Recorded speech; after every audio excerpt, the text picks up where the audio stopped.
Free fire গেমটা এমন একটা গেম যেটা যে একবার খেলছে সে বারবার খেলতে মনে চায়।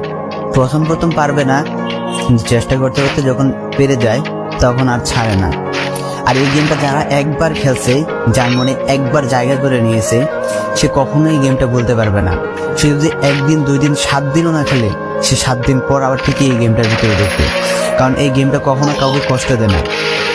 এই গেমটা সবসময় সবাইকে আনন্দ রাখে। এই গেমটাতে আমি অনেক সময় কাটাইছি, আর এটা আমি কখনো বলতে পারবো না। এই গেমটা আমার কাছে এমন একটা গেম যেটা কিনা আমি বলে বোঝাতে পারবো না। অ্যান্ড এই গেমটা শুধু আমার কাছে না, আমি মনে করি যে প্রত্যেকটা ফ্রি ফায়ার প্লেয়ারের কাছে অনেকটা ইমোশনাল টাইপের একটা গেম হয়ে গেছে। কারণ এই গেমটাতে বর্তমানে যে অবস্থা হচ্ছে, যে গেমে এমন আপডেট দিতেছে, আপডেট দেওয়ার কারণে পুরো গেমটাই চেঞ্জ হয়ে যাচ্ছে। আগের ফ্রি ফায়ার আর আগের মতো নেই।